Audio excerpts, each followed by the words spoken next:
Please like and subscribe Cartoon Wonderland. प्यारे बच्चों, एक दफ़ा का जिक्र है। किसी मुल्क में एक राजा रहता था। इसके दरबार में एक मर्तबा एक साधु आया। राजा ने इससे पूछा, साधु महाराज, दुनिया में रहकर जो अपनी ज़िंदगी सही तरीके से खुदा की इबादत और लोगों की खिदमत करके गुजारते हैं वो बड़े हैं, या वो जो दुनिया से दूर रहकर जंगल बियाबान में जा बसते हैं और खुदा की इबादत करते हैं वो बड़े हैं? साधु ने जवाब दिया, एह राजा, दोनों ही अपनी अपनी जगह बड़ा कहलाने का हक रखते हैं। राजा ने इसकी कोई मिसाल पूछी तो साधु ने कहा, ठीक है, लेकिन इसके लिए आपको कुछ दिन मेरे साथ सफ़र करना पड़ेगा। राजा ने साधु की बात मान ली और वो दोनों घूमते घूमते एक दिन एक मुल्क में जा पहुँचे। वहाँ पहुँचकर देखा कि एक मैदान में काफ़ी मजमा लगा हुआ है। पूछने पर पता चला कि आज इस मुल्क की शहज़ादी का स्वयंवर है।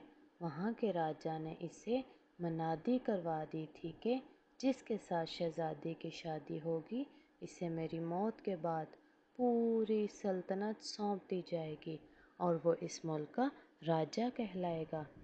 शहज़ादी बहुत ज़्यादा खूबसूरत थी और वो अपने ही जैसे किसी खूबसूरत शहज़ादे से शादी करना चाहती थी।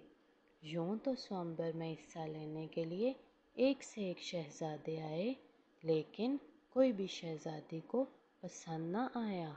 तब ही वहाँ एक नौजवान साधु आया।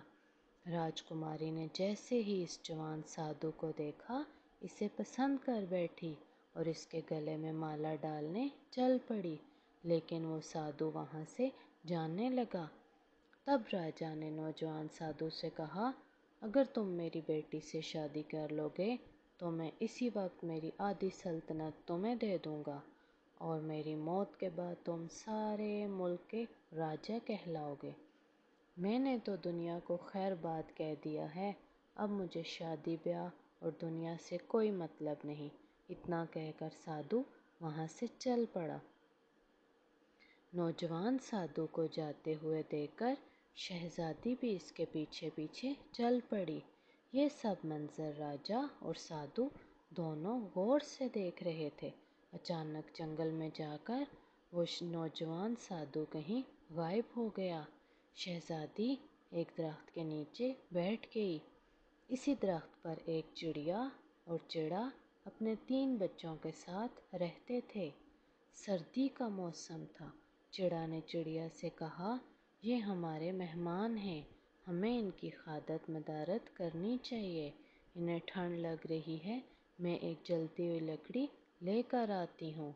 ये कहकर चिड़ा वहाँ से उड़ गया और कुछ देर बाद कहीं से एक जलती हुई लकड़ी लेकर आया। चिड़े ने उस लकड़ी को नीचे गिरा दिया। इसके बाद दोनों ने इसमें और लकड़ियाँ डालकर इसे जला दिया। इसके बाद चिड़िया ने चिड़े से कहा, इन्हें भूख लगी होगी, हमारे पास तो कुछ भी नहीं है, जबकि ये हमारे मेहमान हैं, अब हम क्या करें? ये सुनकर चिड़ा इसी आग में कूद पड़ा और भून लिया। चिड़िया ने सोचा कि मैं अपनी खामंद की मेहनत को ज़ाया नहीं जाने दूंगी। ये लोग 3 अफराद हैं, जबकि परिंदा एक ही। चिड़िया भी आग में